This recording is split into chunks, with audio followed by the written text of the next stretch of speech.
Entering the Mayo Experience. Mayo Experience. Mayo Experience. Mayo Experience. Experience.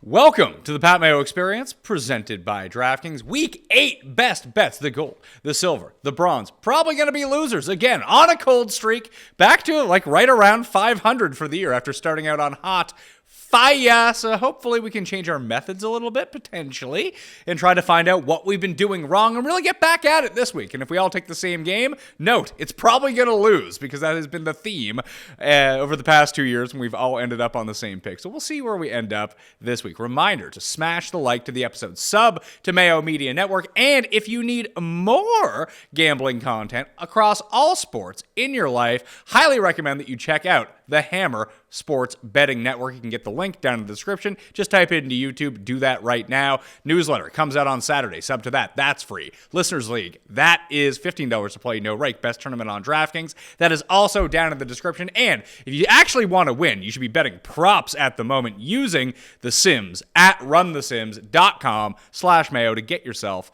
that 10% off. Keeping me afloat, Cam Stewart, because Lord knows sides and totals aren't. I gotta be honest with you, Pat. The NFL is killing me. I used to be good at this stuff. Now, as I told Pizzola, grab a dartboard, flip a coin. I don't know, punch me in the face. And it's not just the picks we're having. Like I don't want to bitch. It's gambling, but our beats have been so bad. Like the Lions game was ridiculous. Fumble at the 1 yard line, just horrible, stupid stuff. The Jacksonville game was ridiculous. Some of the things that happened, but we're on the wrong side of these things. I'd really like to snap it. I've been told October, like I never really believed in this month as a curse, but a lot of bad things are happening in my life in October right now. And I'm really looking forward to fucking November because I'm pissed right now. And you see, Pizzola, I used to have a nice head of hair. I get the Dracula going. Like I'm losing hair. My hair got a receding hairline going. I'm going to be bald like you pretty soon. It's a real problem.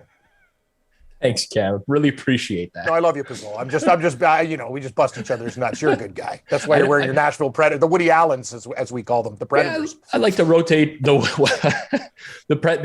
I won't be able to wear this hat in 5 years. They're going to be the next team that gets canceled. Well, that's the most offensive team. Who cares about like friggin' red? You know what I mean? Like out of all the teams, like you got rid of Edmonton Eskimos, but you keep Nashville Predators. Like a Predator's a bad guy, right, Pat? He creeps on you and your children. I mean, yes, that is one interpretation of Predators, I suppose. Yes.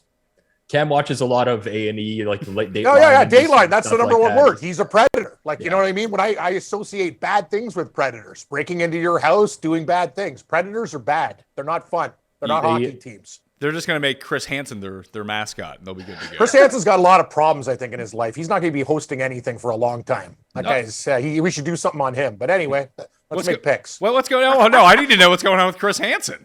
Nah, something happened with him. Anyway, I don't want to get sued. I got enough. Got enough issues. I can't even hit a football bet. I don't want to be, garnishing my wages to Chris Hansen Incorporated. Yeah. But anyway, now he's got something going on, Pat. It's not good. He's not on those shows anymore. And God forbid that you have to do some sort of 2-factor authentication today. That might just send you like right over the cliff. I got to be honest with you, Pizzola. Again, like I proved my point. People on Twitter back me up. And I had a McDonald's app, and it was stuck. So I disconnected it, uninstalled it, installed it. They wanted literally, I would have an easier time getting a passport than filling out all the stuff that they wanted for that app. But anyway, you can fucking tell everybody it's easy. It's not easy. I don't care what you say, just because you can do it quick.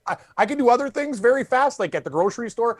Like what's the deal with like a 5-page questionnaire? I just want a fucking breakfast sandwich. Like, you know what I mean? Well, they want your information, obviously, for marketing. A lot of information, stuff that they don't need. Like, you know what I mean? Like, come on. It's your choice as the consumer whether you're going to provide them with that information. That's why I uninstalled the app. I wanted the 2-for-1 coupons. Now I don't give a rat's ass because you know what? I'll pay full price. I don't get that information. I agree with you, but I'm just saying that they're not going to give you the 2-for-1 anymore without collecting some sort of info, which they can use to their advantage. Got 3,000 points. I get a Junior McFlurry and a McDouble. I couldn't care less. Like, honest to God, what a horrible app. You got Cam too rich. You got Cam too rich over here, paying double for what he doesn't need to. Just give up your email. Who cares? Pat, I used to shop at Healthy Planet till the NFL season started. It's a tough break. Rob, what I mean, you've been through this. I obviously Cam has probably been doing this longer than both of us combined at this point. But what happens to you during these stretches? Because obviously, I mean, you're a winning bettor over the years, or else like you wouldn't be in this business anymore. You'd be like selling insurance or something like that. So obviously, stuff has worked for you. What do you do when you hit one of these cold streaks? Honestly, don't really change anything. Bet your way up, dig up. You know what, Pat? You're supposed to have sex with a woman from a different race or bathe in tomato juice. That's what I've heard. I don't know if Gigabyte's going to put that into his model. No, actually, Rob knows some of the people that I know. These Italians that I used to have a fantasy league in Woodbridge. They actually told me, like, it's kind of like Mark Grace in the Slump Buster. Like, you need to do some crazy stuff. Like, I'm actually very close to seeing somebody.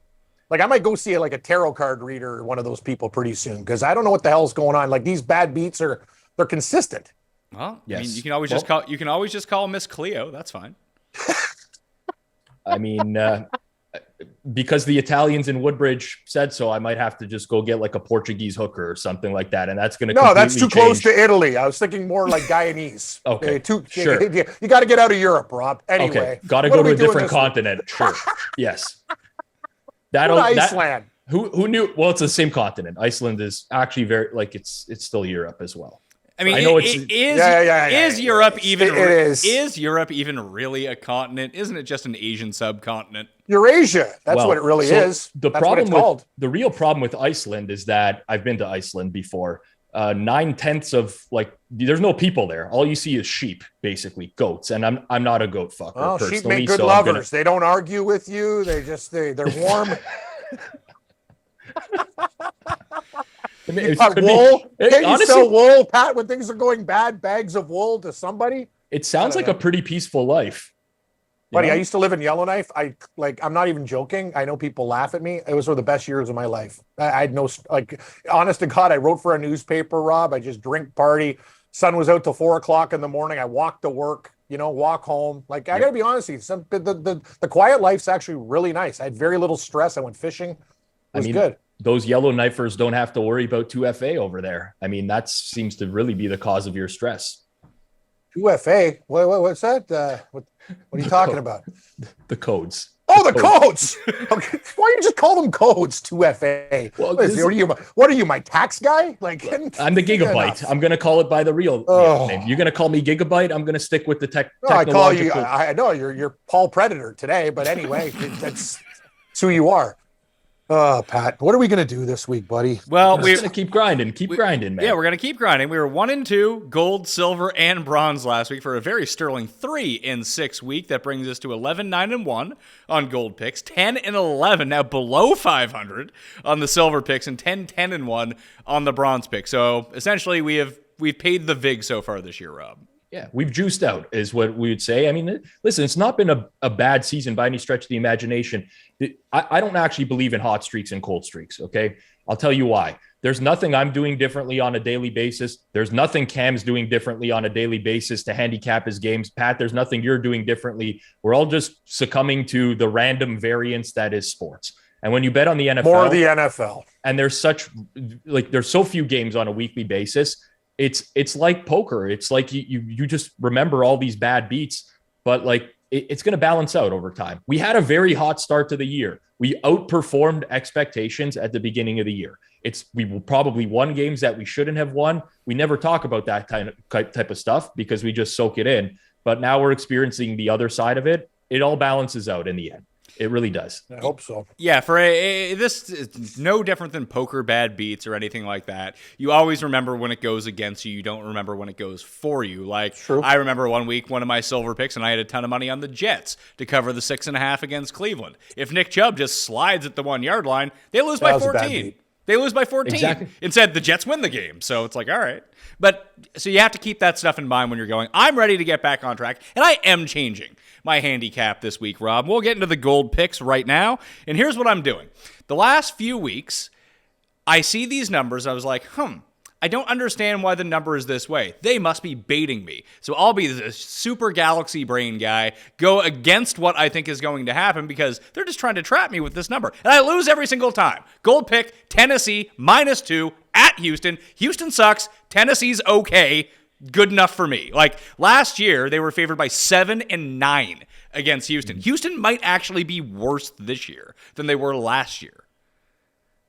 I don't disagree with you. So I could only play Tennessee now. Houston caught a lot of early money this week. I think it was purely because of the chance that Ryan Tannehill might not play, or that if he does play, he's going to be severely limited because he's dealing with an ankle sprain.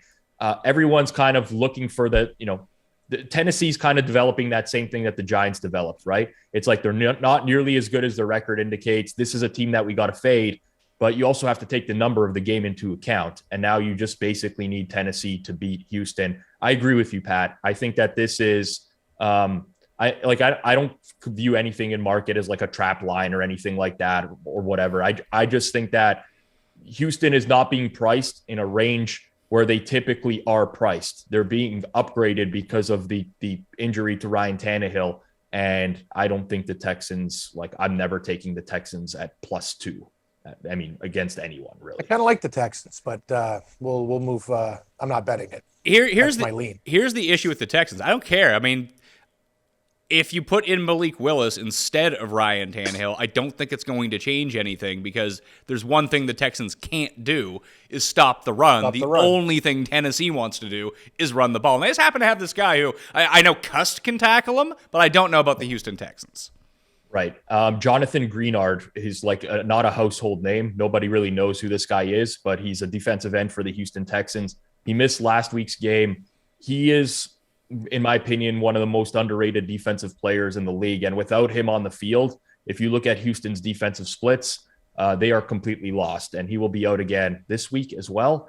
I agree with you. I think the matchup sets up well for Tennessee. Now, I'm not so confident in Malik Willis. I'm not saying Malik Willis won't be a good pro, but he's more of a project, I would say, than a guy that's going to come in right away and be able to tear it up.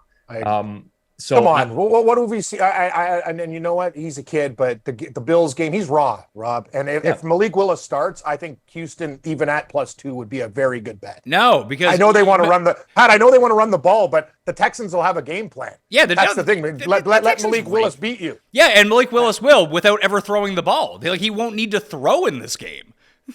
You'd have to throw a little. Anyway, it's a game that Tennessee, if Tannehill plays, it's 2 points. I know. I understand. I mean, they might just put Derrick Henry in Wildcat the entire game, run 98 times, and still cover the 2. I love this. So, in on Tennessee. Rob, what do you got for gold? I'm taking the New England Patriots -2.5 over the New York Jets. I think this is the spot where the Jets kind of come back down to earth.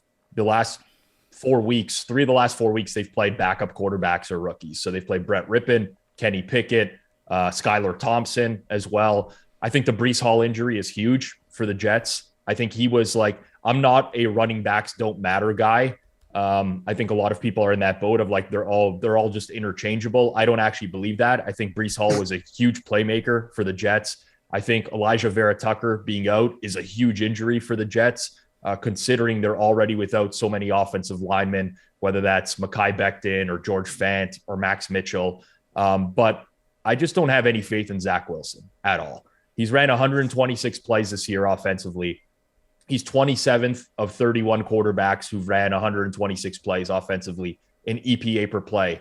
The quarterbacks that have been worse, Russell Wilson, Davis Mills, Carson Wentz, Baker Mayfield. Who is ahead of Zach Wilson? Just to put into perspective how bad Zach Wilson has been, how bad he's been since being back from injury.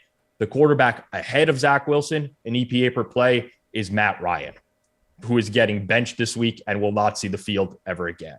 On top of that, I think Mac Jones is an underrated quarterback. The Patriots fans just completely sold this guy down the river. Disagree. He is starting. If you look at quarterbacks in success rate since the start of last season, he's actually 8th amongst all NFL quarterbacks in success rate. I don't mind Bailey Zappi, but I think Mac Jones, the market reacted to him being back in there, being announced back as starter. I think this is a great spot for the Patriots to get back on track, and I'm selling the Jets. I love your pick, Rob. I disagree with you on the Jones take. I don't care what the numbers say. Well, you also have to factor in that the guy's still dealing with a high ankle sprain, and he thought he was losing his job, so he came back and sucked because of it. Yeah, it's a good call, Pat. No, you guys, Rob's got the numbers, you know what I mean? And I just think Mac Jones is overrated. I also think he's a piece of shit as a human being. He likes to cleat people in the nuts. hold these nuts. That He is does true. Honest to God, like if I was a player and I had an opportunity, I'd end that guy's career. He's a piece of shit. He's a big mouth, cocky person who has done nothing in this league and talks to guys like it's unbelievable, Rob. And he did it in the preseason too. He's cleated like 4 guys already, and he talks a lot of shit. Just saying. That's fact. Yeah, Cam, you do throw this out here. Remember, you do a show with me, and it sounds like you're describing me. Well, you cleat a lot of guys. You never told me to hold these nuts. Oh, yeah, Sometimes all the time. you make fun of it. So I walk around in my cleats, just bam. Yeah, it's right when I'm taking a nap in the green room. Wake up, Cam. No, honestly, Mac Jones, and it's like he's just one of those SEC cocky kids, right? Like maybe he'll grow up, but anyway, he's a dirty player. I have a pet peeve with the way that people use overrated in sports, because how is Mac Jones overrated when nobody thinks he's good? Yeah, but like you don't have enough Patriots fans in your life, Rob. I do. So I have lots of Patriots I know a fans in my life. couple. Yeah, Clam Chowder, he's a great guy. He's a Patriot fan. I don't want to hurt his feeling. Okay, so what's the word I'm looking for then, Rob? When I don't think he as good. I don't know. Overrated is like relative to what people like. It's the same people last year. Like Jimmy Garoppolo is overrated. Nobody thinks Jimmy Garoppolo is good. How do you call him? Like you said Mac Jones was good though. I said he's 8th in success rate. I was just citing a stat. What the hell equivalent? Okay, other than your damn fucking codes for what is success rate? Tell me what goes into this equation for success rate. Completion percentage. No. So how many things go into it? It's just determining how often he leads a successful play. So on first down, if you pick up a certain amount of yardage, if he runs if the running back runs for 3 yards, he gets a successful. No, I'm talking about drop back success rate. So when he drops back to pass. If on first down, they score a touchdown, they complete a pass of 6 yards or more, that's considered a successful play. On second down, and it depends on the down and distance, essentially. So there's definitions of what defines a successful play. But he keeps the offense moving. So he's not really like a big play guy. EPA is more of a measure of probability added.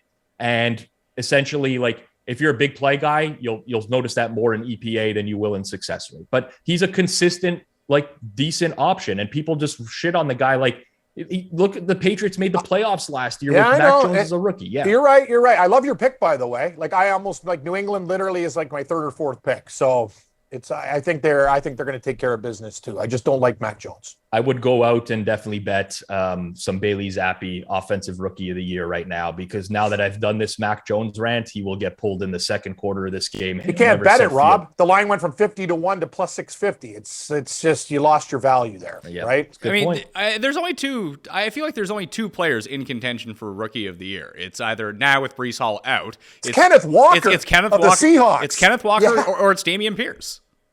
I think it's Kenneth Walker all day, all night. This guy, and you can say what you want, and I've been so down on the Seahawks. I don't know what Pete Carroll and those guys did. Maybe what I said to Rob, like sleep with sheep or go have a tomato bath. But they had one of their best drafts that they've ever had with what they did. Every one of their guys is starting. They got Kobe Bryant from the University of Cincinnati late. This guy's amazing. Rob, their defense has turned good. I got to hand it to these guys. They did a great job. Like the Seahawks have changed their whole team. Got rid of Wilson. Geno Smith's playing well, and all like the rebuild. I thought this was going to take like 4 or 5 years. It's amazing. I'll be completely honest with the audience. I bet the Seahawks to have the worst record in the NFL prior to the year, to get the first overall pick at 12-1. I thought that was a great bet. They've completely surprised me. Geno Smith has been great. The defense, I'm not convinced yet. Like I'm going to have to see more because they've had some really the last couple weeks have been good. Last couple weeks have been good. But yeah, they're up to I'm surprised. They're up to 19th in defensive DVOA now. Like that's not good, but it's also not a travesty at the same time. We thought that they could, like literally there were games this year, whether it was Detroit or New Orleans, where I'm like, wow, like this could be a historically bad defense. Like they can't stop anything. And the last couple weeks, they've really turned it around. Additionally, too, I would throw Pete Carroll in this bucket. I think there's 3 of them right now. Maybe you guys can add to this. And Cam, I feel like this is more of a you question than a Rob question, or comment at least. Pete Carroll, Mike Tomlin, Mike Vrabel. They just get more out of crappy teams. And I don't know what they do X's and O's wise as a coach, but as like motivators of subpar players, they're the best. You're absolutely correct. And these are one of the things, intangibles that come into effect. We're all human beings, right? Like we have, and I respect Rod. Like he's a really smart guy in numbers, but there's a lot of things to that makes the recipe. And I'll tell you one thing about Pete Carroll. He's a cheerleader. I often think, Rob, we've talked about this. The coordinators have been bad. He's been bad, but they draft these guys who are supposed to suck. Oh, Seattle hasn't got like better than a D draft grade from people in like years. And all these guys are turning out to play well. Excellent point, Pat. And another thing is he puts guys in positions to succeed, and he's not afraid to play rookies. And this year they drafted good rookies, and they're playing great. Well, so you know what? Pete Carroll was great at USC for a while because he had a pipeline to the college system. It was bad for a while, and now it almost feels like him and his brain trust, they're just very on point this year for some reason. I don't know what he's doing. Cialis, brain drugs. Did he have like Cialis gum? Maybe that's why he's always chewing. Yeah, Cialis gum. But I think there's something to that, though. Like, Pete Carroll was such an excellent college coach. Yeah, USC had, like, the best players ever, but they didn't every single year, and he was able to coach them up. And when the Seahawks won the Super Bowl in 2013, all those guys were super young, and then as they all grew up, got older, late 20s, they just kind of tuned out Pete Carroll. Now he has this new crop of rookies again, Rob, and he's able to coach them up and get them going. Like, he's really the ultimate college coach based on his style of coaching. It's just now it's going to translate every few years into the NFL, and it really works with subpar rosters because you just coach these guys up. Yeah, I mean, I'll be honest with you. Like, I agree with your assessment. So I do think that there's coaches in the league that are very good motivators. Tomlin obviously stands out for like whenever Pittsburgh's a big underdog, they seem to cover spreads. He's always been able to get the most out of his teams, even though he doesn't know when to use a timeout or when to punt or whatever. And that's Pete Carroll, right, Rob? He does stupid things too with play calling. Exactly. Right? I feel like actually it's still way too early to say this. I feel like Robert Saleh might be in that conversation like years from now, where he's a very good motivational coach. I'm trying to think of anyone else that comes to mind. But ultimately, Carroll got a bad rap for many years from the analytics community, including myself, because of a couple things. But one, because they ran so heavily on first down for so many years with Russell Wilson. And they were such a good passing team. And they were just wasting all these first downs with like 0-yard carries, 1-yard carry. And they consistently did that over and over and over. It's kind of what Byron Leftwich is doing now with the Tampa Bay Bucks as the OC there. And it's weird because they don't do that as often anymore. Like they have Geno Smith now instead of prime Russell Wilson for so many years. And now they're more willing to attack the field. So maybe he's like changed his ways a little bit as well. Like maybe he's just learning something new or adapting. But it's definitely like a nothing to lose team. And I also think that factors into the equation a little bit. Like when expectations are so low, no one expects you to do well. There might be something in sports where you just play like a little bit more loosely and you go out and have fun and not everything is so pressure packed. So I think Carroll's done a good job this year. Obviously it's hard to say he hasn't with the talent on the Seahawks roster and what they've been so far. Cam, do you have a gold selection, or are you just going to pass? You're going to pass on gold No, it's so funny, you guys. Actually, it's a segue. I was going to make Seattle bronze. I'm going to make them my gold pick. I'm tackling the Giants every week, but Geno Smith, this revenge tour is real. And Jeff will tell you, he didn't just beat the Chargers last week. Seattle decimated the Chargers. They embarrassed them. It was actually, I watched the game. I'm like, the Chargers, the minute that game started, I'm like, live bet Seattle. The Chargers have no chance in this game. And they didn't. They hit Herbert. They tipped balls. They did a lot of things. As for the Giants, I worry about one thing in this game, the ability of Jones and Barkley to run. That's an issue. Jones has been on fire with his legs this year, but I just love Geno Smith. What's his completion rate? Over 70%. Kenneth Walker's an absolute beast. I don't care about DK Metcalf. They have Goodwin. They have tons of other guys. That's another thing about Seattle. They have 4 or 5 receivers you never heard of that'll step up in every type of situation. And their offensive line is getting better all the time. I just really like this team right now. I've never been more proud of them, even more than the Super Bowl teams, because they're doing more with less, as you guys talked about. Give me Seattle -3 against the Giants. I think they win by 10 points. I like it.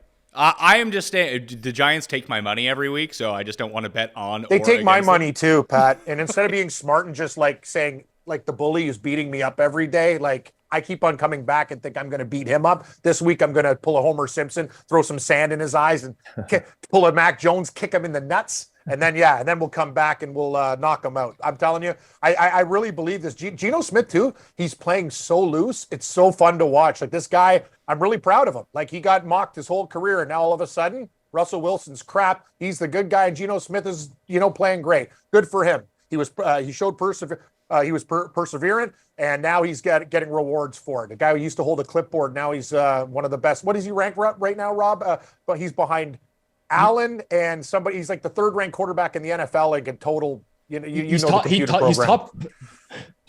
top 5 in a lot of metrics this year, like across the board. I would recommend not throwing sand in your bookie's eyes or kicking him in the nuts, because ultimately this is the person that also has to pay you when you win.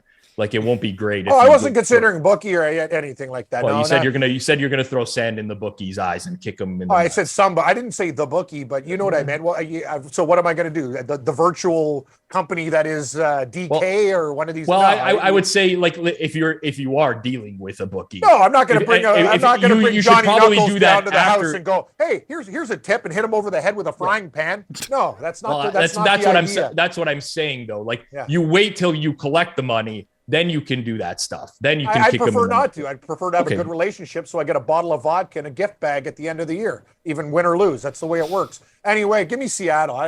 Do you guys like Seattle? I do. I like Seattle. I don't like the Giants, but that has been a very, losing strategy. The Giants they're like you said it. They're like Tennessee. They just find a way. But I'm taking Seattle this week. So it's supposed to be very bad weather in Seattle. We're talking 20-mile-an-hour winds, right? And isn't it a bit early to be talking about what the weather on Sunday is going to be like? These apps are so good these days. The Dark Sky app is so good. As someone who tries to golf a lot, they're not good. Well, the golf ones are different. The golf ones, like this is, anyways. You're right. I'm going to tell you, Rob, you got a lot of faith in technology. When everything crumbles down, like what happened with our carrier, the machines don't work or whatever. I'm a cash man. The problem with technology is sometimes it's good, but it makes simple things hard. But anyway, I'm with Pat. I think those weather apps suck. Okay. I think it's going to be a windy game with some rain. And I don't know who that favors. I like you too, Pizzola. I'm just busting your balls. I'm in a bad mood. I really want to win money this week. I listen. I mean, it's 2022. I don't have to defend technology. Like this is what it is now. This is the world.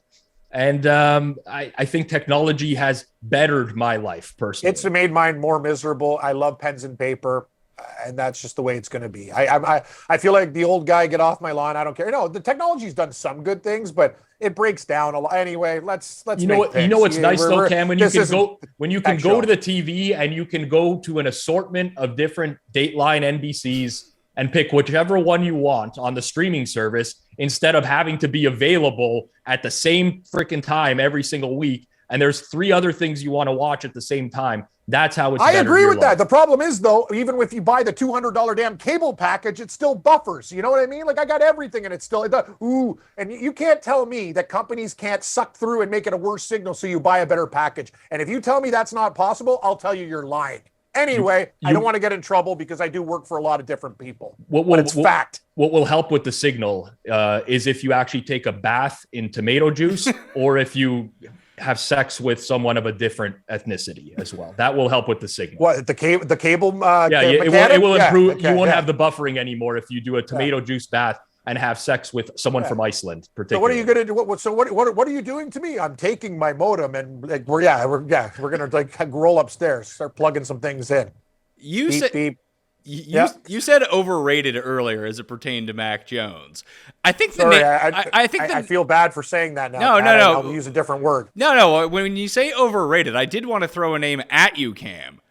Justin Herbert, overrated. Maybe not a top 3 quarterback in football. I don't think I've had this discussion with a lot of people in a lot of different shows. I think Justin Herbert's really good. Their line's breaking down. They got a lot of guys that are injured. We're going to see. I don't think he's this god that everyone talked about, like him being the next coming. There's been regression, Rob, but don't you think there's a lot of excuses, some on him? And I think a lot of the Chargers team has a lot of flaws. I would agree. I mean, they've suffered some injuries. The guy's been in and out of the lineup this year, Keenan Allen. Offensive line is not holding up. Yeah. But I do agree with Pat. Like, that's a person. Justin Herbert is a quarterback that is universally looked at as a great quarterback. Yeah. So if we're going to throw out an overrated tag, that's a guy that you can throw an overrated tag on where people think he's too good. For years, I thought Russell Wilson was overrated. I'm not patting myself on the back now. He probably wasn't. He was actually a great quarterback, but that's a guy where I would say, okay, this guy's overrated because people universally look at him at a certain level. Mac Jones, find me the people who are like Mac Jones is a great starting quarterback. You're right, Rob. You know what it is? I have an issue with his tactics. That's all it is. Mac Jones hasn't been in the league long enough. So I was wrong in saying that. I just don't think he's going to be this player that people think. And I think he's dirty. And the next time he cleats somebody in the nuts, I'd like them to grab him by the throat, because the thing is he talks. He's a real chirper. You just came into the league, buddy. You don't have that. You don't have the clout yet. Just relax and play football. Stop fucking talking shit all the time. And I don't want to make it seem like I think Justin Herbert is bad, but it's funny when you see all of these other young quarterbacks, they don't get the excuses Herbert gets when they don't win games. Pat. Like everything, You're right. like none of it is Justin Herbert's fault. You guys are right. And because you see it, oh, he can run. He's a super smart guy. You see that arm. Like there's so much alluring about him that you know what it is, Pat? In Oregon, he was good for a while, but Herbert, that's one of the reason he wasn't like consensus top guy. There was games and I watch a lot of college football, his stock rose in the Rose Bowl because he single-handedly guided Oregon against a very good Wisconsin team. He played the game of his life. But if I watch a lot of Pac-12 football and he wasn't good all the time, that's the whole thing. It's almost like this reputation was built on a couple games. I think he's very talented, but I will agree with you and Robert dead on. He is not as good as everyone thinks he is right now. He needs to improve. Yeah, and listen, I'm guilty of this too. When we were doing the preseason quarterback ranking show, it would be like, who are the best quarterbacks in football? It's like, oh, well, it's Josh Allen and Patrick Mahomes, Lamar Jackson, and Justin Herbert. It's like, wow. What's Jeff say? Is he fair or yeah? If there's one thing Jeff is known for, it's his objectivity. Especially when it comes to Herbert. Any Charger. That was good. Jeff still think Derwin James is the best defensive player in the league. Are we there yet? Well, I love Jeff's passion though. The thing is, I love the Seahawks and stuff, but I don't have the passion for my team the way he does. I have more of the passion for betting and I'll go punch a bench when we lose that Lions game and stuff like that. But Jeff, literally, I see his tweets when things are going bad in the Charger game, he's going for anger walks and somebody take my kids for a while. I got to I got to figure it out, that type of stuff. So yeah, no, his passion, even I thought a family would soften his high voltage love, but it hasn't. He's turned his daughter into huge Chargers, putting Chargers gear on her all the time. He's brainwashed his children, basically. I mean, the thing with Jeff is that great guy. I love Jeff, by the way, no disrespect, but he thinks he's part of the team. He thinks he's part of the Chargers organization. He thinks he's in a Chargers tracksuit. He thinks he's part of the organization. What he does on Sundays is somehow affecting the team, and we got to get this game. He thinks he is actually part of the organization. Yeah, no offense, Crown Royal and Dr. Pepper is not a playbook for the Chargers. It's just not there. He's at Disney right now with his family. Cam, no. I thought you were going to tell me he was in Morocco, having drinks with kings, queens, and we're just lowly serfs here on the DraftKings show. That guy's got so much money. It's I honestly, I'd like to hit up Jeff for a loan, but he's a good man. He's got kids right now. But yeah, so I won't. Have you ever? Because I've been taking some heat for this, and I mean, I'm sure that more people agree with me than not. But you hear about the people that disagree with you, Yep. Cam, would you ever just go to Disney by yourself as a mid-40s man? No, that's what predators do. What are you doing? You're hanging out with cotton candy, looking at kids and on the teacups? No. As a grown man, why the hell would you go to Disney World? What's there? I get, and the thing is, if you're a roller coaster guy, there's better theme parks. There's better places. Go to Cedar Point. I know I say a lot of stupid stuff with the codes, Rob, but sometimes I know what's going on in life. Sometimes I'm awake. And I'll tell you, Disneyland, if you want rides, go to Six Flags. Okay? There you go. Wow. Yeah. I mean, did I nail that one, Rob? If I just see I don't want to discriminate against, but if you see a middle-aged male adult hanging around Disney, walking probably around got by a hole himself. in his pants, and he's like, like, That's it's what not I'm good. getting at. Like, I don't want to.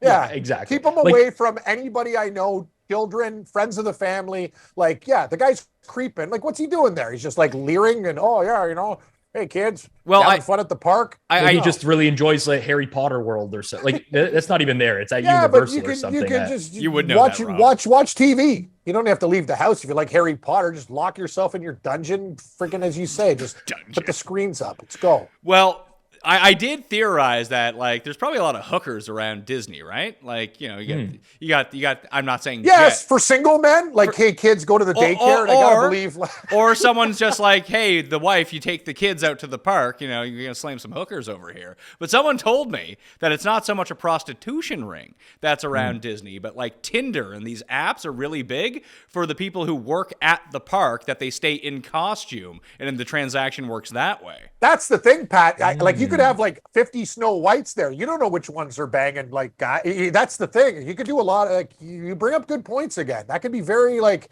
dangerous because the park's so big. You could have a lot of people. You could have nice Snow White who deals with the kids, but then you could have sexy Snow White that's on Tinder after hours. Pay. Yeah. Yes. That's a good business plan. I mean, thank you, honestly, Rob. I actually have a few, but we'll talk. You know what? I've made mistakes in the past before, Pat and Rob, like giving out ideas on the air. These are things we do when the cameras aren't rolling. Shag can be involved. He's a part of the team. All the guys we know, but that's the thing. I remember we do shows. We give out ideas, and next thing you know, I see other guys take it. Rob, I'm not even lying. There have been other sports shows and stuff, games we've created and played. Guys have stolen our stuff like over years. Like, it's ridiculous. Yeah. I mean, you were the one talking about ketchup and mustard in the same bottle for years, and now they actually have that. I kind of was. And mayonnaise and sriracha. Yeah. Anyway, there's condiments in the same bottle. Silver selections for that's my claim to fame. Week number 8. Yeah. I'm looking at the injury report right now, and this entire offense is on the injury report, but I don't care. The Saints suck. I'm taking Vegas -1.5 in New Orleans. The Saints defense. I love your approach this week. Yeah, like the Saints reek. I'm not betting on them. The AFC is way better than the NFC, and I don't even believe in the Raiders, but screw this. I'm just taking the better team. Give me the Raiders -1.5. Done. Rob, your thoughts? I no opinion. Like, I'm not going to bet this game this week. I think unless like it goes to Saints +3 or somehow the Saints get the Raiders get to underdogs, I'm not going to bet this game. I don't have a strong opinion. I kind of disagree with the Saints sucking. I think the Saints potentially can suck again this week because they have a number of injuries, both offensively, but most important defensively. They missed Marshawn. They missed Lattimore last week. Lattimore not practicing again, so he's probably not playing. Michael Thomas probably out again. Jarvis Landry probably out again. Oh yeah, they also start Andy fucking Dalton as their quarterback. So here's the thing about the Saints. They're bad. I'll get back into analytics. They're not any good. That Cam loves so much. They're number 2 in net success rate this year, meaning that if you take their successful plays on offense, subtract the ones on defense, they're number 2 net. The problem is the Saints are number 32 in turnover margin. Every single week, they turn it over more times than they're going to get it. Traditionally speaking, in the NFL, over periods of time, that tends to balance out. So I would classify the Saints as an unlucky team. With that said, do I want to bet on Andy Dalton to stop turning it over? Or if they somehow turn to Jameis Winston at another point that he's going to stop turning it over? Probably not. These are guys that have been turnover prone for a long time. So I don't have a strong opinion. I do think that the Saints, when healthy, are way better than people give them credit for. I watched Back to the Futures yesterday where Feinberg gave out the Saints at +800 to win the division, and he was mocked off the set. But while he was at Disney with his family, but I actually really like that play. I think the Saints are very live, and they're way better than people give them credit for. I mean, I watch these Saints games, Cam, and they're fucking terrible. Yeah, Rob's right about no. See, Rob, you talk about I'm not. See, I'm a fair assessor of your analytics and stuff, and I think you nailed it on the head. The Saints make big plays, and Andy Dalton, he'll throw a pick, they'll fumble. If anything can go wrong, Pat, the Saints are involved. It's unbelievable. That game against the Cardinals is just like, what the hell are these guys doing? But they do it all the time. Yeah, Rob hit on it. They start Dalton or Jameis as their quarterback. They're not getting positive turnover regression. No, 2 mistake-prone quarterbacks. Jameis has a better upside because he can sling it more, but Yeah, it's weird because Andy Dalton can move the ball between the 20s, and then just a lot of the time, just bad things happen. Like it's just, I don't know, man. It's a redheaded thing. He's got bad luck. I honestly think a lot of it is to do with Dennis Allen as well. Like Sean Payton last year did a good job with Jameis in terms of cutting down the turnovers. Like that was what Peyton used to just lose it on Jameis on the sideline whenever he came. And like, if he forced the ball into coverage or whatever. And that was like, I thought they were going to just continue with that going forwards. And that was going to be the acceleration in his career. Just stop, don't go for the big play, take what's there, take the easy stuff. Dennis Allen comes in, the quarterback situation, both Jameis, Dalton, they're the guys that they're going to do what they do. And yeah, it hasn't worked out, but they actually, like from a pure metric standpoint, if they were a league average turnover team, if they had a league average turnover margin, they would be like in the top 10 teams in the NFL right now. Well, the past 3 weeks, Cam, they've given up 42, 30, and 32 points. It's a problem. Yeah. Big problem. They're also like their top three like Lattimore's out. Paulson Adebo didn't play last week. Bradley Roby got hurt and he's on IR. So they could be without their top three corners, which would be a huge problem because they obviously have injuries at receiver. Why is this an excuse for the Saints, but it's not for the Buccaneers, who are dealing with the exact same thing? Well, because the Saints have kind of dealt with it for the majority of the year. But because Tom Brady is the quarterback, it's now his fault, not that their entire secondary is out. Hate to say it, I kind of like the Bucs. People blame Brady, but like Brady hasn't been the problem. The problem is Byron Leftwich. Like the same thing happened with Brady a few years ago, if you guys recall. The offense sucked for the first half of the season, and everyone's like, "Oh, Brady's done this and that." And what happened was they got to a bye week, and Brady told Bruce Arians, "No, we're not running this offense anymore. We're running the offense I ran in New England." And they came out after the bye and they torched the entire league. You cannot run the ball for 0 yards on first down every time. Leftwich needs to understand this. But if Brady is not good enough that he's going to always overcome 2nd and 10 and 3rd and 10, like it cannot happen.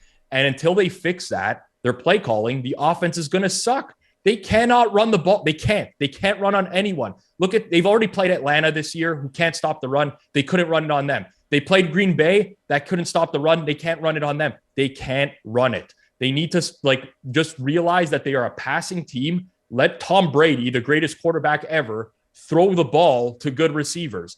And that's the issue. It's not Brady. People who are blaming Brady, like, give me a break. Like, my whole life, I've hated Tom Brady, but he's like being used as a scapegoat now for the most moronic coaching staff in the entire league. Yeah, and it's not like, listen, I feel kind of the same way about Russell Westbrook at this point on the Lakers, where, yeah, he sucks, but it's not his fault that You're right, Pat. that they can't win a game. They're all terrible. Exactly. Yeah, no, we broke this down yesterday. The Lakers have set a record for the worst, like NBA history, worst 3-point shooting team. It's not just him. That's another thing. Like, anyway, yeah, you're right. Russell Westbrook's been horrible, 9% from 3-point land. It's not all his fault because the other guys are playing like crap too. But I couldn't agree more. But this is the reason that the Saints don't win this division, why I didn't like Jeff's pick of the Saints to win. Now at 8-1, listen, we're doing a future show. If people haven't watched Back to the Futures, it's on the Hammer Betting Network. If you go sub to that now, you can check it out with me, Jeff, and Cust every single week, adding new futures bets to the portfolio. See how it's going. Jeff's real rattled by Cust. Cust has got him in a Cust bad has spot. good bets. Yeah, Cust has some good bets. Except for the ones that he didn't realize that he was betting. Yes. Those where Jeff's picked the got wrong market. Jeff's got a lot on his plate, though. The Candle Factory, kids, Disney, expectations, Chargers woes. He's part of the Chargers coaching staff as well. There's a lot that he's got to prepare for. He's not on the coaching staff. Crown Royal. He's a part of the front office, Rob. In front office, yeah. But there's a lot of midweek preparation that goes into that. He gets distracted from other stuff as being part of the Chargers. Preparation. Call the Dr. Pepper distributor and the Crown Royal beverage company and get a truckload of booze. Yeah, got to get it. Got to get it at cost. You can't be paying regular prices for those. But what you mentioned, like, the reason I don't like the Saints, because the Bucs are going to get it together. Like, they know they don't even need to play well right now. They can win this division at 8-9, and they'll get there eventually. And you say stop running the ball for 0 yards on first down, they're going to stop doing it. Just look at Cincinnati. They did that for the first 5 weeks of the year, and they were like, oh yeah, let's stop doing this, and now all of a sudden they're good. Are we still on Silver Picks? Oh yeah, Rob Silver pick. Hit me up, Rob. Yeah. We'll fly through the rest of it for you, Cam. No, it's all good, Pat. I'm enjoying the conversation. You guys know my day. I'm an older guy with a lot of things on my plate. What do you got, Rob? I'm going to lay the points with the Cowboys for my silver pick. I'm going to lay the 9.5. I fully agree that the Cowboys were the wrong side last week. Yeah, it doesn't matter. Now. We lost. It doesn't matter. We move on to the next week. And I think Chicago's a little bit overvalued off the Monday Night Football win. They play the Patriots, who have not defended running quarterbacks well under Belichick for some reason or another. They gave up huge yardage to Lamar Jackson earlier on this year as well. I think this is where the Chicago offense comes right back down to earth to where they are because they're garbage. Their O-line against the Dallas defensive front is a huge mismatch. The Bears have two offensive linemen questionable. Their center, Lucas Patrick, their right tackle as well. And Dallas just gets pressure. That's all they do. Their pressure rate is 5% higher than any other team in the entire league. You put Justin Fields under pressure, he's not going to be able to throw it downfield. He's going to make mistakes. Then on top of it, the Bears have a big problem in their run defense. They have one of the worst run defenses in the league, both in terms of EPA and success rate. Dallas is a heavy running team. Maybe Zeke Elliott out this week, which is probably an upgrade. I like with Pollard. Pollard better anyways. And I think Dak with each passing week will start to return to form more and more. He was fine last week, by the way, but he just did like the Cooper Rush role. He was a game manager. Don't make the big mistake. And they ended up winning. I think they will open up that offense a little bit more as time goes on and as he gets healthier. So I think this is just the Bears come back down to earth and Dallas wins in a rout in this one. I would tend to agree with you on this one. I like that pick too. It's not going to make my top three, but this is just a pure overvalued situation, like you said. And listen, they completely changed their game plan. They finally started to give design runs to Justin Fields, and he looked a lot better in that situation. That's not going to fly this week against this Dallas defense. And it's a short week coming in. It's just a bad spot for the Bears. So Cam, silver pick for you. Will you guys fire me if I take the Lions? Yeah, go for it. I don't like them, but sure. Yeah, we'll talk about why we don't like them, but we can let you take it. Going down this road again. You know what? This is good for you. This is very good for you. I like the Falcons at plus 4.5 too. You like the sorry, Carolina. I like to stay away from cats. I like the Falcons, but that's me. But now, trust me, the Falcons are fraudulent. But anyway, no. Oh yeah. Cameron, stick your guns. The Falcons are fraudulent, but Carolina's really good. Hey, listen, Carolina's defense is actually not as bad as people. Anyway, just calm down, Cameron. Stick to the plan. Give me Detroit plus 3.5. I don't know. I must be one of those guys that actually likes getting beat up. Hey, come on, hit me again. I don't know what it is, but I didn't like the way Miami played against Pittsburgh in that game. They got a lot of problems there. Like, I thought they were going to be better than that. Detroit, I know they got the old senile owner. Dan Campbell's actually an idiot, but I think they get it together this week. It's just one of those things. The whole world's down. That's one thing I learned about the NFL. When you have like stories about this guy might be fired, organization sucks, Hard Knocks a disaster, blah, blah, blah, blah, blah. Look what happened. I had Carolina against the Rams. Everyone thought they were going to get smoked. They beat Tampa Bay outright. I feel it's a very similar type of NFL situation. That is my logic. Probably none at all. Give me the Detroit Football Lions plus 3.5 because I don't care. Yeah, I was thinking about Miami earlier in the week, but I don't. Trust me. I'm telling you, I think Detroit is going to win the game. Actually, I mean, you and Cust are aligned on this one. I don't like the 3.5. How's his luck these days? Loves the Lions this week. No, and I like where Cuss is going. You guys say he's on fire with futures and stuff. I'm going to align myself with Cuss this week. The futures haven't cashed yet. He's created a good portfolio, but he could still lose everything. Yeah, but a lot of it hinges on the Jets making the playoffs. Put it that way. Yeah. Okay. Well, yeah. There's a couple other things I liked, but yeah, I'm sticking with Detroit. Thanks. All right. Well, Detroit silver for you. How about bronze picks? What are you going to do for your bronze pick? Well, I was going to ask you guys questions, but I never get the answers I like. So, Cleveland. Give me Cleveland plus 3.5 against Cincinnati. How do we feel about that one? I like it. Comments? I like Cleveland in that game. What do you think, Rob? I don't like the game. I don't want to bet against the Bengals right now. I think the Bengals... here's the deal. I could take the 49ers. I don't like the way they look. They always beat the Rams. Unless it's the playoffs. Yeah. Yeah. The Commanders against Indy, what's Ellinger going to do? I like that. I like the Commanders plus 2.5. Do you, Rob? I wish it was 3 because needing Ellinger to win by 4 seems like a really bad bet, but it's Commanders or nothing. Don't get me wrong. I'm not laying the points with the Colts at this point. Give me the Cleveland Browns plus 3.5. I got to stick to the script. Yeah, I like it. Let's not. We're Monday not gonna, night. I honestly, like, Cleveland should have beat Baltimore that week. They are a flawed football team. But the one thing about Cincinnati is everybody's talking about the Cincinnati Bengals get right train. They still gave up a lot of yards, and Atlanta did some things against them. Their offense was just amazing in that game. Cleveland could keep it simple, like just run the ball and do some things. The defense, they made some plays. It's one of those games, divisional game. I'm getting over a field goal. Mm-hmm. Give me Cleveland. I'm probably going to live to regret it, Rob, because New England was the other pick that I have that you have. I kind of want to, mix it up this week. So, yeah, give me Cleveland plus 3.5. Oh my God, I got Cleveland. I would have supported your Panthers plus 4.5 as well. By the way, just so you know, you have a friend in me, and I would have given you support on the Panthers. Well, it's only plus 4. It's only plus 4 now, Rob. Oh. I saw it's 4.5 everywhere. You got to give it to me at 4.5. No, this show brought to you by DraftKings Sportsbook. Looking at it right now. Yeah. That is correct. That is the number. I know it is. It started open at 6. I want to take the Panthers so bad. All right, Rob, bronze pick. I'll take the Cardinals getting 3.5. I like that pick too. Wrong. Oh, yeah, see, he's all over you this week there, Predator. It's okay. I mean, we're entitled to our own opinions. I think Arizona's offense is much, much better with DeAndre Hopkins on the field. Kyler Murray had his best EPA per play of the entire season last week. Going back to last year, when DeAndre Hopkins is on the field, the Cardinals basically have a top 5 offense. When he is not, they basically have a below, like a bottom 10 defense. Minnesota's defense is last in the league in yards per pass attempt. They give up 7.9 yards per pass attempt. The last 3 quarterbacks that they faced are Andy Dalton, Justin Fields, and then the combination of Skylar Thompson and Teddy Bridgewater. All those quarterbacks had more than 8 yards per pass attempt against this pass defense. I think the Vikings pass defense is going to get exploited in this game. Also, what I particularly like about this matchup is Kirk Cousins has an 83.9 PFF grade when he is not blitzed this year.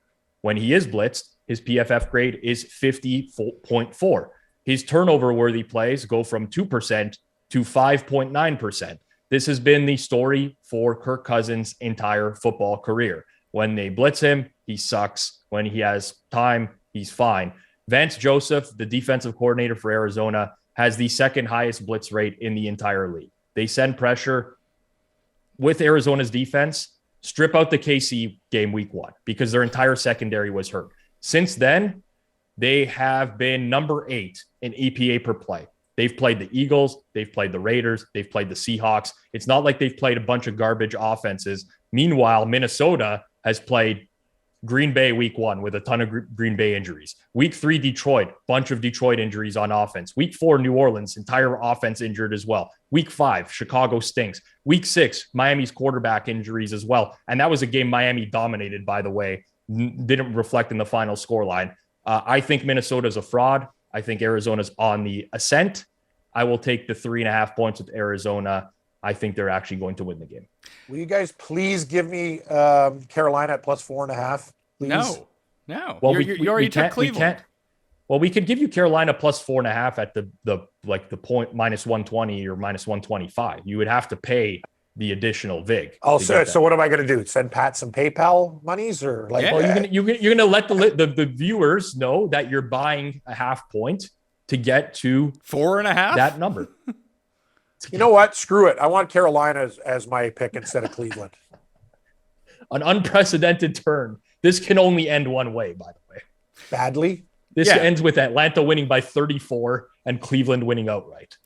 So the issue with the Cardinals, Rob, because I looked at some of the same numbers that you did, but the one thing that it came back to is the actual success of this blitzing. They can blitz as much as they want. And yeah, effective blitzing is going to get to Kirk Cousins. But Arizona, although they blitz all the time, are not successful at generating any pressure. Yes, their pressure rate is lower than their blitz rate. So you're correct on that, in that they do send more pressure blitzes than the amount of pressure that they get. However, with that said, the defense has been steadily improving for them. They scored 2 touchdowns on defense last week. The week before, against another quarterback who struggles against the blitz, by the way, Geno Smith, they held him to 19 points in that game, which is a very low output for the Seahawks offense. So we've already had an example in recent weeks of a Arizona heavy blitz team going up against a quarterback who historically struggles against the blitz and being able to shut him down. Obviously, the Arizona offense did nothing in that game, but I think it's a different Arizona offense. They'll slowly start working Robbie Anderson into the mix as well. I think that the Cardinals are probably kind of at the lowest that they'll be in market. I think this is going to be a much better team in the latter half of the year. Yeah, I love every one of your picks, Rob. Like I honestly, like I have like my lucky 7 I have written down. I have here are my picks. Like I have Seattle -3, Panthers +4.5, Detroit +3.5, Cleveland +3.5, New England -1.5, Dallas -9.5, Arizona +3.5. That's what I wrote down, and I had to get 3 out of those. So that leaves me with a bronze pick, and I have Atlanta -4 written down. But Cam, I think we can go 9-0 this week. So I'm going to take that off of my list. I'll probably Thanks, Pat. You don't have to do that on my account. And Rob's right. I'm probably going to regret this, but I kind of think the Panthers are kind of turning a corner. Yeah, but turning a corner for what? They're terrible. They're absolute garbage. Like, come on. Not that Atlanta is any like great world beater, but I don't know what to do. Like, see, this is the problem with doing 3, Pat. Like Cleveland, I like them both. Like, I don't know which one's better. Like, to me, they're exactly the same. I look at these picks like children. I don't have a favorite child. They're just kids. I got 7 kids. I rarely go to a primetime game, but I will. Yes. Bills -11 over the Packers. There you go. I'm here. Oh, this is a great spot. Did you know it's a great spot for the Packers this week? Aaron Rodgers never been favored, an underdog by double digits in his career. You know what the Bills do to teams in Buffalo? They beat the shit out of them. That's all they do. That's it. And the Packers are bad. Yep. Side bet. Aaron Rodgers gets hit. He gets benched, and we see Love in this game. I want plus money. I don't think he finishes even better. the game. Jordan Love sucks. Yeah. That's what I'm saying. No, I don't think Aaron Rodgers finishes the game. This guy is throwing his teammates under the. Do you guys listen to the things that he says every week about guys on his team? Yeah, he's on McAfee's show every week. And he's just ripping everybody. And they go, "What about you, Aaron? Oh, my numbers that week were actually pretty good." Like the guy's, he is a delusional. Hey, I'll give him credit. He's one of the best. Like when he was in his prime, unbelievable. But this guy, though, like he's a horrible teammate. Yeah, I would hate to play with Aaron Rodgers. Watching all the Green Bay games this year, I would kind of side to listen. It's definitely not all his fault. All the Packers do is drop passes that hit them in the hands. Agreed. That happened a lot last week too. It's happened the past 3 weeks, and and now he's throwing everyone underneath. But it's a team game. He's got to build these guys up. I get that. I get that part of it, but like it has to be frustrating to know, like, hey, I'm hitting these guys in the chest and they can't fucking catch it. Yeah. I don't know. I think Rodgers, every week it's somebody else's fault. He hasn't been his best, but I agree. The young receivers have sucked. And now they play the best defense in the league. So yeah. It's almost scary how good Buffalo's defense is, knowing who they're missing and who's eventually going to come back. Yes. Buffalo is so much better than every other team in the league. It's very, very abundantly clear at this point that they are just that much better. Couple things, not disagreeing with your pick, Pat. I would actually only bet Buffalo in this game. But these home teams that are big favorites off of bye weeks, they tend to underperform against the spread historically. They come out slow. So essentially what that means is that people overrate the bye week for these teams, especially since they changed the rules in the NFL where you're not allowed to practice on the bye week anymore. So that's just one thing to consider. Second thing is this, there's been a huge market adjustment on Green Bay finally. Now, I personally tend to agree with it, but historically speaking as well, when you get to this point where the market in the span of a week downgrades a team by a field goal, essentially because of one game, those have been good spots to buy a certain team. Unfortunately for Green Bay, it just happens that it's Buffalo. That's the other team this week that they're going to have to face. And I agree. The Bills are just such a complete football team right now. I don't have it, even at double digits, Aaron Rodgers as a dog, whatever, all the trends you want to throw out. I would have no interest in backing the Packers here. I just look at it as maybe you're right. Maybe there's been an overcorrection to how bad Green Bay has been, and maybe there's a bit of value on what their perceived number is versus what it was. But I still don't think that, as crazy as it sounds, I don't think the Bills have been caught up to by the sports books yet. I think they're undervalued every week. It's possible. Like it could be. I mean, I have them significantly better than the number 2 team in the league, which is Kansas City. They're so good, man. Like, and you're right. They dealt with so many injuries in the first half of the year. Obviously, they just got to get over that hump in the playoffs where you can have one bad game and you're going home. But this is like a complete football team. Green Bay cannot stop the run. Now, that Bills don't necessarily run the ball all that well. So I mean, but they do run the ball really well. It's just the running backs don't run the ball really well. Fair enough. It's mostly Josh Allen that's picking up the yardage with his feet. But the Green Bay just has too many holes like that they have to overcome regularly. Like they're too exploitable a team in that they can't stop the run defensively. Offensively, they just can't stretch the field. There's nothing downfield. Everything is underneath. Aaron Rodgers' average depth of the target is low. Like it's, Buffalo's so good. I mean, that's the takeaway here is I'm not in a rush to bet against Buffalo at any point this season unless you give me like an absurd amount of points. Hey, Pat. Yeah. I was thinking maybe for a future show, can we do like the Lucky 7? Because I'm really having a problem narrowing things down this year. Sure. Whatever you want to do, we can do. That's very accommodating. Yeah. I was just going to say, like, you know maybe what? we do mineral picks, but I want to create, like, remember when we talked about like graphite, titanium? Like, I know I've thrown this idea out there a while. It's just, I'm just saying, I don't know, Rob, because Rob's very selective, and I love Rob. I love every one of your picks, and you can have 3. I have a real problem. Like, I usually start with 6 or 7, but as I said before, they're kind of like, I don't know one over the other. Like, there's never a game that I go, whatever. They're all just, they made the cut. You know what I mean? You should put all your picks on a wheel and then just spin the wheel behind you for entertainment purposes. And wherever it lands, you hit that and use that. You know what? That's actually a good idea if I all think about them as almost the same. So, yeah. Okay. Yep. So I like the idea of bank. Sorry, Pat. I know you're the host. When Cam's always struggling, like he's like, I don't like enough games this week. There's those situations where I've always thought about, what if you could bank a pick for the next week? You're like, I don't like a bronze this week. I'm going to save the bronze and use that next week. And then you can give out 4 in the weeks where you like the board a little bit more than the other week. How dumb is that? The problem is I'd go pass, and then I'd have like 7 or 8 picks when I wanted to do it, right? I see. So it doesn't solve your problem because you like too many games, essentially. Yes. You don't want to ever bank. Got it. Yep. I think I have a solution for this, and I will reveal that within the coming weeks. How about that? Nice, Pat. This guy's teasing and everything. It's not your first. It's not your first rodeo, Mayo. No, you know what's going on. I'm excited to hear what this solution Me too. is. I'm very excited about this. Thank you. It's probably going to be good for everyone too, because especially content, you, right? especially you, Cam. Okay. I don't have to do anything stupid. I don't have to light anything on fire, take my shirt off, jump through anything, eat bad food. No, you've done that on your own accord. It's not like we forced you to do that stuff. That's true. I don't mind doing it. Yeah. I don't know why I do it. Like I just I lose my mind. That's all. Well, when you get your job as madam of Disney hooker syndicate, then you do whatever you want. Is that what I am, Mad Hatter the pimp? Like, hey, come on, Snow Whites, come on over here. We got to talk about getting some single fathers, occupied at the theme park. Interesting. Those are the best bets for week 8. You can find the cheat sheet up on dknation.com. You can catch Cam on Sports Grid and at Cam Stewart Live on Twitter, at Rob Pizzola, and the Hammer Betting Network. You can subscribe to that by searching it on YouTube or just hit the description.